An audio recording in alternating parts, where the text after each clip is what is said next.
परम पावन परम पूज्य आचार्य प्रवर के श्री चरणों में सभक्ति वंदना। आदरस्पद साधु साध्यविन समरेविन उपस्थित भाइयों एवं बहनों, लक्ष्य हमारा अति ऊंचा है, मत बनना पुद्गल आसक्त, संचित कर्म खपाना ही है इस शरीर धारण का लक्ष्य। परम पूज्य गणाधिपति गुरुदेव श्री तुलसी द्वारा रचित ये मार्मिक पंक्तियां जीवन के लक्ष्य का स्पष्ट बोध कराती हैं। लक्ष्य का निर्धारण आवश्यक होता है। जीवन में लक्ष्य बहुत जरूरी है। यदि हमें विकास करना है तो लक्ष्य का निर्धारण भी जरूरी होता है। बिना लक्ष्य की जिंदगी उस नौका के समान होती है जो दिखने में तो बड़ी आकर्षक सुंदर लगती है, परंतु नौका छिद्र युक्त होती है। जो नौका छिद्र युक्त होती है, छेद वाली होती है, वह नौका पार नहीं पहुंचा सकती है, वह समुद्र में डुबोने वाली होती है। हमें लक्ष्य का निर्धारण करना है। गोल सेट करते समय कुछ बातों पर विशेष रूप से ध्यान देना होता है। लक्ष्य हमारा ऊंचा होना चाहिए। लक्ष्य ऐसा होना चाहिए जिसमें हर दृष्टि से लाभ ही लाभ हो, और लक्ष्य ऐसा होना चाहिए जिसे अचीव करने के बाद कुछ भी पाना शेष नहीं रहे। इस प्रकार लक्ष्य कौन सा होना चाहिए? वह लक्ष्य हो जो परमार्थ की ओर ले जाने वाला हो, परम तक पहुंचाने वाला हो। परमार्थ का लक्ष्य हमारा होना चाहिए। परमार्थ के सामने रखकर यदि जीने वाला मनुष्य है तो वह सदा उदय अवस्था को प्राप्त होता है, राइजिंग स्टेट पर रहता है। हमें राइजिंग स्टेट पर रहना है।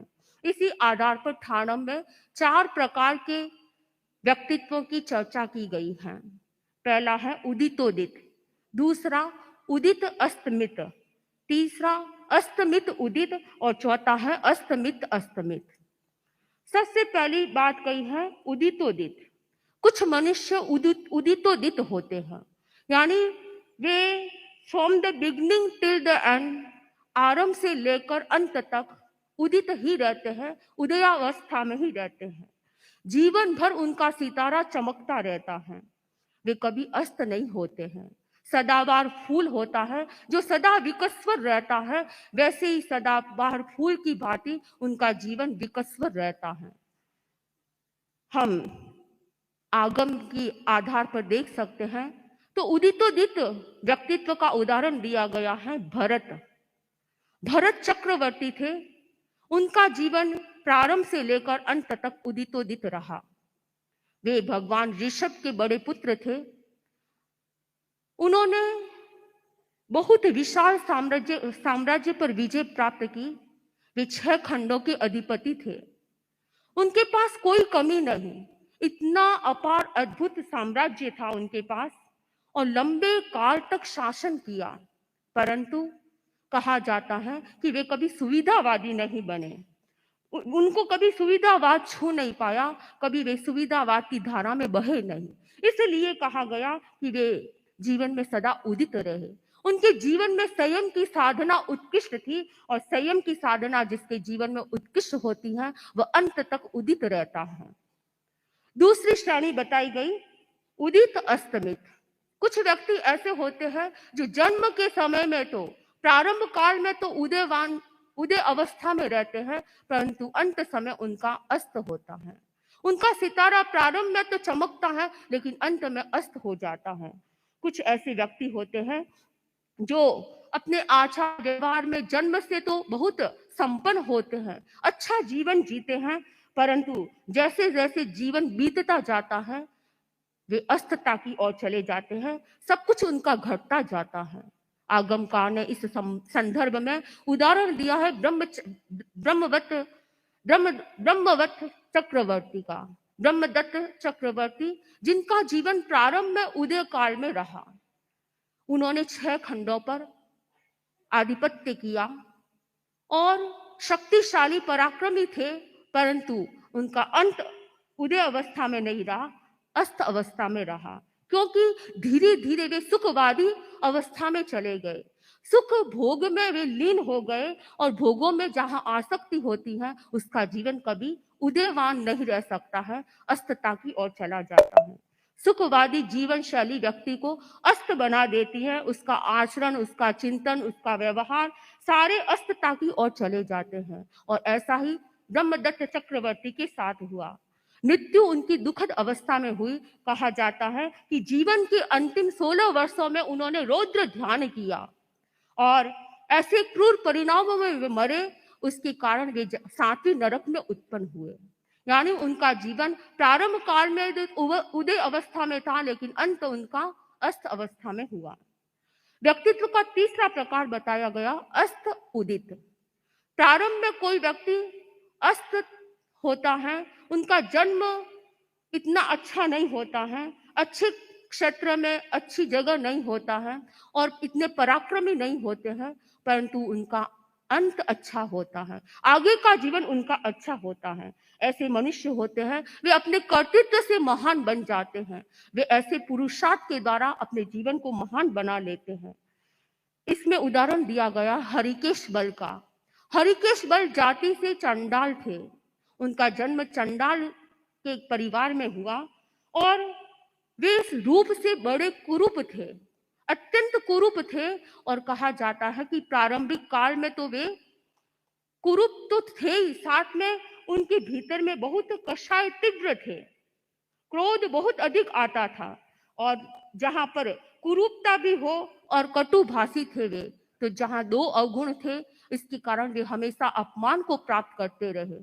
परंतु जब उन्होंने ये जाना कि ये मेरे में दुर्गुण हैं, इन दुर्गुणों को मुझे मिटाना है, जब ऐसी भावना जगी तो उन्होंने कठोर संयम जीवन स्वीकार किया, साधु जीवन को स्वीकार किया और अपने आप को, अपने जीवन को संयम के लिए समर्पित कर दिया। और उनका जीवन, बाद का जीवन उदय काल में चला, यानी हमेशा उदित उदित रहा। तो कहा गया कि हरिकेश बल का जीवन जिस प्रकार प्रारंभ में तो अस्थता में रहा, लेकिन अंत में उदय अवस्था में रहा, इसका कारण कि उन्होंने अपने जीवन को संयम के लिए समर्पित किया। चौथा व्यक्तित्व होता है अस्तमित अस्त, अर्थात जिनका प्रारंभ काल भी अस्तता में रहता है और अंत भी अस्त में होता है। आगमकार ने इस संदर्भ में कालसोकरी कसाई का उदाहरण दिया है।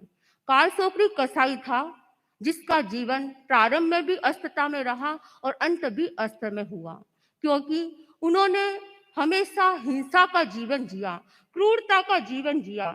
इसलिए हमेशा क्रूरता की चेतना उनके भीतर रही, कभी उदात्त चेतना जागृत नहीं हुई। जहां उदात्त चेतना वहां व्यक्ति का जीवन उदय अवस्था को प्राप्त नहीं होता है और वह व्यक्ति कभी महान नहीं बन सकता है।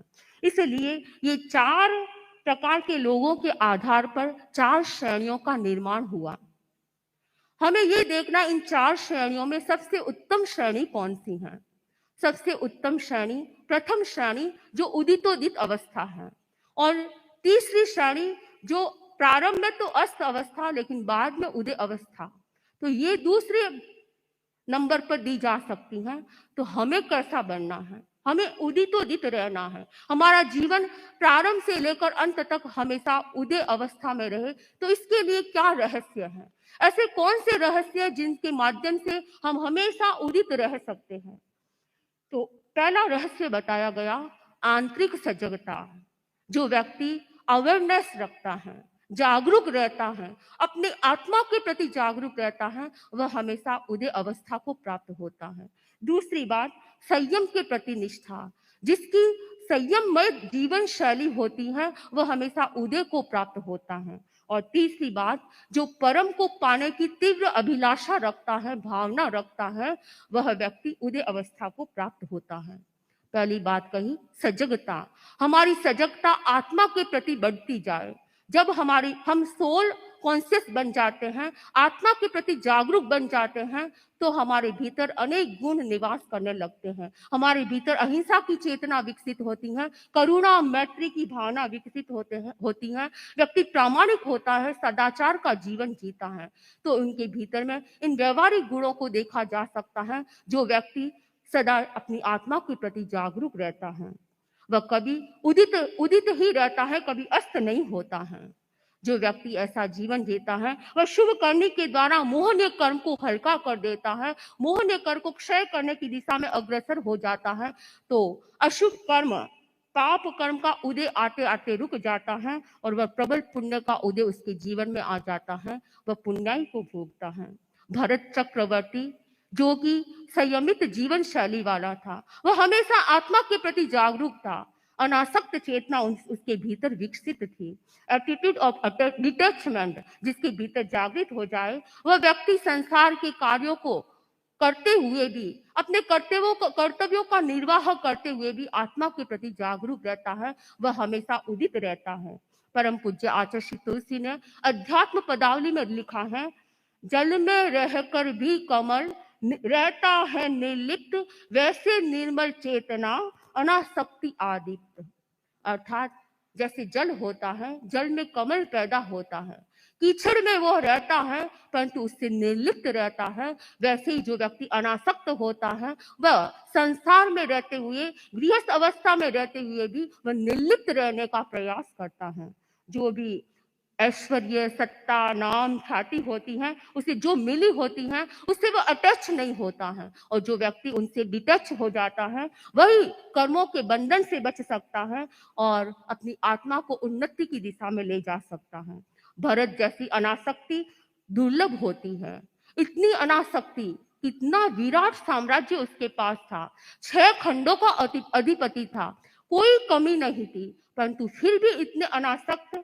आज अगर हम देखें, चक्रवर्ती भरत जितना तो वैभव क्या, हमारे पास तो राई जितना, चक्रवर्ती भरत की तुलना में तो आप लोगों के पास राई जितना भी वैभव है उसके प्रति भी गुमान कर लेते हैं, उसके प्रति भी मोह की चेतना जागृत हो जाती है, अहंकार आ जाता है। इसलिए व्यक्ति विकास नहीं कर पाता है। तो यदि हम भरत जैसी अनासक्ति की चेतना विकसित करें तो हमारे जीवन में उदय अवस्था रह सकती है। जो व्यक्ति पदार्थों के प्रति आसक्त रहता है उसकी क्या अवस्था होती है, एक घटनाक्रम आपको सुनाना चाहती हूँ। एक बुजुर्ग महिला थी, वह मृत्यु शैया पर सो रही थी, अंतिम सांसें गिन रही थी और उनके पुत्र चाहते थे कि अब इनको त्याग प्रत्याख्यान कराया जाए, परिवार संपत्ति के प्रति जो मोह की चेतना है वो कम हो जाए, इन्हें त्याग प्रत्याख्यान कराया जाए। एक संत उनके घर गए और उस महिला को प्रेरणा दी। उनके बेटों ने, पुत्रों ने कहा, महाराज इनको घड़ियों के प्रति बहुत मोह है, घड़ियों का बहुत आकर्षण है, आप इन्हें घड़ियों के मोह से विरक्त कर दे, त्याग करवा दे। उस महिला ने कहा, मैं घड़ियों का त्याग नहीं करूंगी, मृत्यु शैया पर है फिर भी मैं घड़ियों का त्याग नहीं करूंगी। क्यों नहीं करोगी? साधु ने कुछ प्रेरणा दी, समझाया, तो उन्होंने कहा, उस महिला ने कहा, ठीक है, मेरी घड़ी को छोड़कर और घड़ियों का त्याग करवा दे। साधु ने कहा, क्या आपकी घड़ी कोई विशिष्ट है? आपकी घड़ी कोई सोने की है या उसमें कुछ हीरे पन्ने जड़े हुए हैं? उस महिला ने कहा, महाराज आपने ये कैसे जान लिया कि मेरी घड़ी सोने की है, उसमें हीरे जड़े हुए हैं? उस महिला के भीतर में कितनी आसक्ति एक घड़ी के प्रति। अब तो उसे जाना ही है, कुछ क्षणों की जिंदगी है, फिर भी उसके प्रति कितनी आसक्ति है। आश्चर्य होता है कि इंसान कुछ ही दिनों का मेहमान है, फिर भी धन के प्रति, परिवार के प्रति, संपत्ति के प्रति आसक्ति नहीं छूटती है। इसका कारण है कि वह उसके मोह का भारी उदय है। मोह कर्म का जब भारी उदय होता है, व्यक्ति की आसक्ति छूटती नहीं है। हम इस बात पर ध्यान दें कि जहां अनासक्ति होती है वहीं जीवन उन्नत बन सकता है। मैं कई बार सुमंगल साधना की बहनों को प्रेरणा दिया करती हूँ। बहनें आती हैं, मैं उन्हें प्रेरणा देती हूँ। वृद्ध महिलाएं होती हैं, पर जब प्रेरणा देती हूँ, 6 नियम बताती हूँ, तो बहनें कहती हैं, महाराज 5 नियम तो आराम से पढ़ सकते हैं, परंतु 6ठा नियम नहीं पढ़ सकता है। क्या? कि सोना चांदी नहीं छोड़ा जा सकता। सोने चांदी के प्रति बहनों की कितनी आसक्ति है कि वह नहीं छोड़ सकती हैं। मैं बहनों को यहाँ तक कहती हूँ कि कुछ बहनें जो 90 वर्ष पार कर चुकी है, उन बहनों से जब कहती हूँ तो मैं कहती हूँ कि अगर आप नहीं छोड़ोगे तो आपके बेटे बहू है, तो आप जब मृत्यु को प्राप्त होंगे तो हाथ से निकाल के लेंगे ही, तो पहले ही छोड़कर दे दिया जाए। परंतु आसक्ति जहाँ होती है वहाँ ऐसा चिंतन नहीं आता है। हमें इस बात पर ध्यान देना है कि यदि उदय अवस्था में जीना है तो अनासक्त चेतना का विकास करना होगा। दूसरी बात, संयम के प्रति निष्ठा जागृत हो। उदितोदित जीवन जीने के लिए हमारे भीतर में संयम की चेतना जागृत हो। जहाँ संयम की चेतना जागृत होती है वही व्यक्ति संतोष का जीवन जीता है। जहाँ संयम चेतना नहीं होती है वहाँ संतोष ही नहीं बन सकता है। परम पूज्य आचार्य प्रवर ने गीत में भी सुंदर लिखा है, नहीं तुम्हारे साथ चलेगी रत्ती भर भी माया, नहीं तुम्हारे साथ चलेगी रत्ती भर भी माया, फिर क्यों नश्वर चकाचौंध में तेरा मन भर माया, संतोषी नर सदा सुखी है, संतोषी नर सदा सुखी है, दुखाम बुद्धि को तर लो, प्रभुवर का जप कर लो, प्रभुवर का जप कर लो। तो हमारे साथ कुछ भी जाने वाला नहीं है, रत्ती भर भी हमारे साथ माया साथ में नहीं चलने वाली है। इसलिए इस भौतिकता में हमें अध्यात्ममय जीवन जीना है तो संयम को अपनाना होगा। मैं उपासक दशाओं आगम पढ़ रही थी तो उसमें मैंने देखा कि आनंद श्रवणोपासक का जीवन कितना संयम युक्त था। उसके पास अपार धन संपदा थी। आज जितने लोग बैठे हैं मैं ये कह सकती हूँ कि शायद उनसे भी अधिक संपदा एक आनंद श्रावक के पास थी, परंतु व्यक्तिगत जीवन में कितना संयम था उनका।